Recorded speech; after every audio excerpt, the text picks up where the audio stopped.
Bonjour, aujourd'hui je vous présente la nouvelle version de Magix Video Deluxe Plus. Bon, ça marche aussi pour la Premium, hein, c'est à peu près la même chose. Donc c'est pour vous montrer que le logiciel est hyper simple à utiliser. Là on peut voir, hop, c'est du simple drag and drop. Hein. On peut changer les titres, clac. C'est super, méga simple. D'ailleurs, ça fait plusieurs années que j'utilise. Chaque année je change de version. En fait, depuis l'année dernière, c'est toujours la même version, sauf qu'il rajoute des plugins, il corrige. Donc en fait, c'est plus des mises à jour qu'on achète.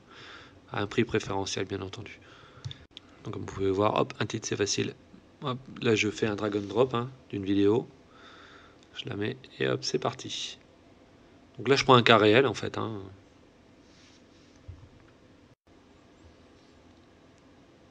En gros, quand je fais du montage, je déteste perdre du temps, donc je vais super vite. Comme vous pouvez voir, en fait, il y a plein d'options. Donc je n'ai pas obligatoirement toutes les citer, je vais en montrer quelques-unes, hein. Soit visuellement, soit je parle.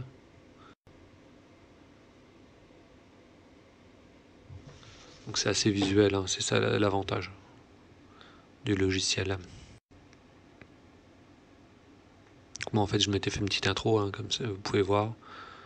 Et donc là, par exemple, ça permet dans audio d'enregistrer le son. Ce que je suis en train de faire en ce moment. Donc là, j'appuie sur audio par exemple, et j'enregistre. Là, je peux parler. C'est ce que je fais en ce moment. Sauf que c'est sur une autre vidéo. Voici un peu les menus. Hein. On peut découper, faire des itinéraires.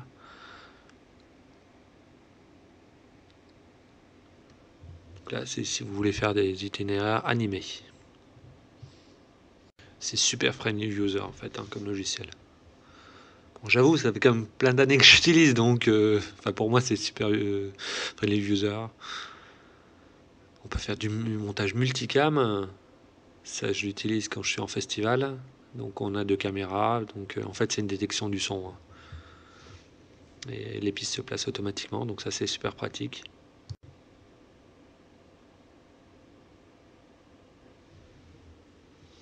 Donc là, par exemple, je me place. Je peux faire des effets. Hop, ça, c'est ce qu'on appelle l'effet de vitesse. Donc au lieu de tout vous montrer, hop, je passe ça plus rapidement. Je fais ça quand en fait il y a une séquence qui dure par exemple, je sais pas, plusieurs minutes. Et en fait, c'est pas intéressant de la montrer en temps réel. Donc à ce moment-là, j'utilise par exemple l'effet de vitesse.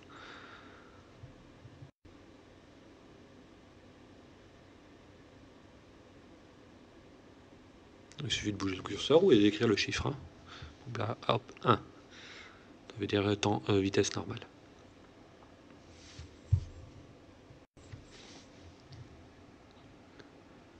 On peut faire des filtres artistiques.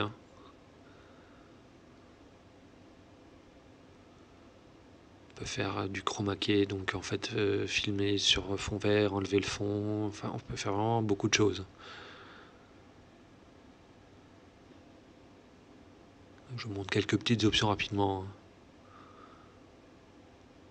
fait, j'utilise quasiment tout le temps les mêmes options. Comme je vous ai dit, les seules fois où je modifie, c'est souvent quand j'ai besoin de faire du multicam. Ou si j'ai un son un peu nasillard, en fait, à ce moment-là, je vais travailler sur le son. Sinon, c'est des effets comme ça, je le fais rarement. Ça peut m'arriver en fait de faire, par exemple, de cacher des données. Si j'ai une plaque d'immatriculation, je peux la cacher. Ça m'est déjà arrivé sur certaines de mes vidéos.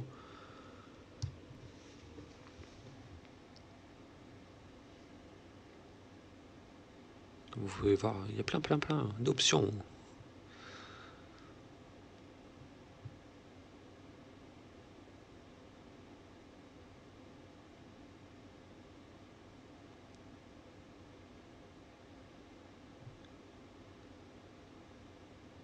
Encore une fois, il suffit de mettre le curseur, c'est super simple.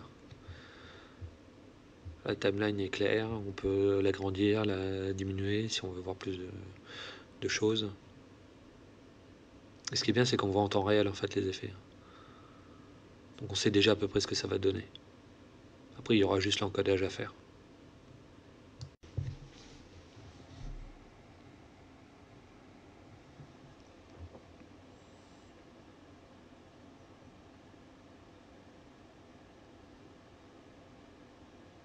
Voilà, hop, vous pouvez voir déjà ce que ça donnera comme effet si on le rajoute.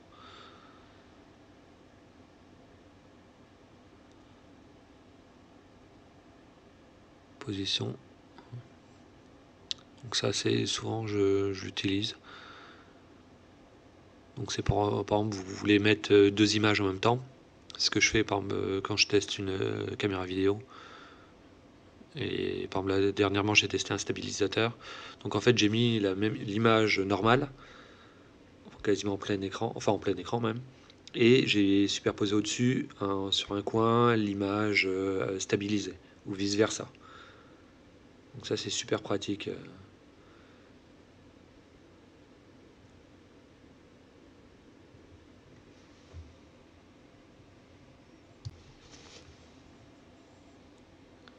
Hop, par exemple, là, je reprends un bout de film. C'est vraiment pour vous montrer en vitesse, hein. Voilà, je superpose les films.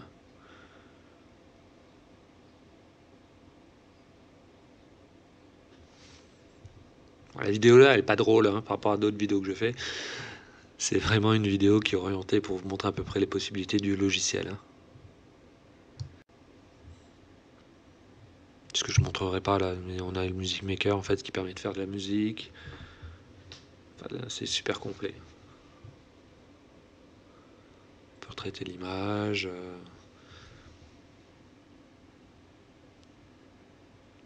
Ça c'est pour des transitions.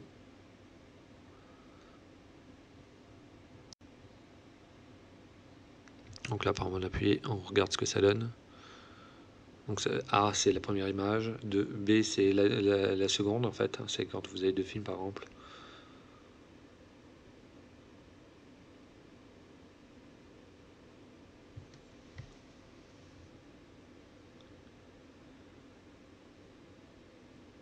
Voilà.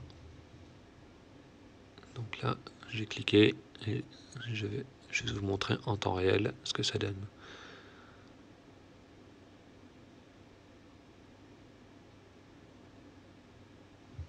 Donc là, les effets comme ça dépend en fait, je les utilise de temps en temps. Ça dépend le style de vidéo que je veux faire à la fin. Les effets de titre, hein. Ce qui est toujours bien, c'est en fait de pouvoir voir ce que ça va donner avant. Hop. Là, c'est un petit effet de titre. Hop, je le place.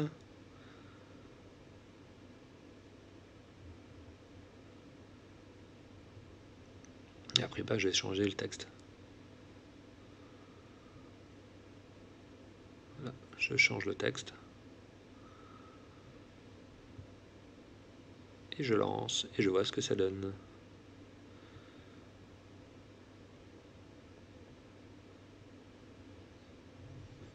En temps réel en plus, hein.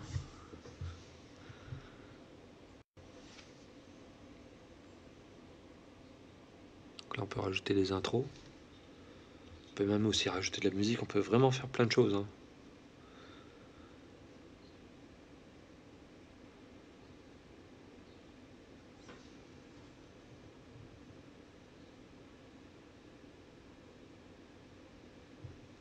Là, je monte pas, mais en fait, on peut changer le titre aussi, hein. Donc là, ça va être le titre de test.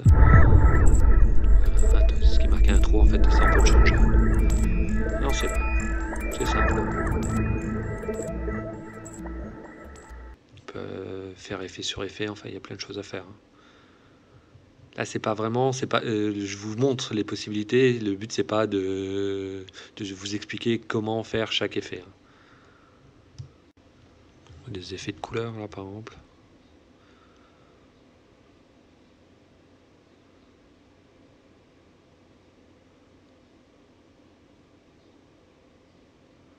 Ça, c'est des effets cartoon. Enfin, on peut faire plein d'effets, hein. Ça, par exemple, pour les anniversaires, les effets là, je les ai utilisés.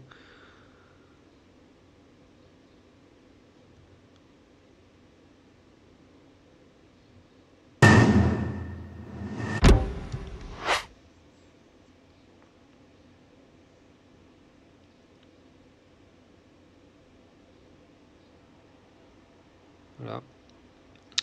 Donc, comme vous pouvez voir, on peut cliquer assez vite. Et bien entendu, on exporte le film. Donc là, souvent, moi, je les exporte en MP4. On choisit ce qu'on veut. L'accélération matérielle, surtout si vous avez une carte Nvidia, c'est encore plus vite pour l'encodage.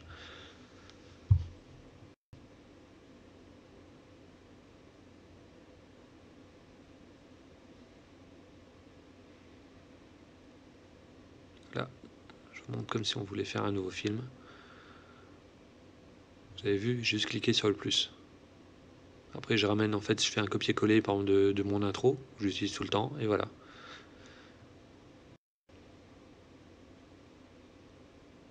Là, en fait, ce qu'on peut faire, c'est aussi des exports par lot. Donc, en fait, des fois, je fais toutes mes vidéos à la suite. Je faisais, par exemple, du MP4, et en fait, ce que je fais, c'est que j'encode tout d'un coup. Comme ça, le PC tourne à la suite. S'il faut tourner pendant 2 heures, parce qu'il y a 10 vidéos, il va tourner pendant 2 heures.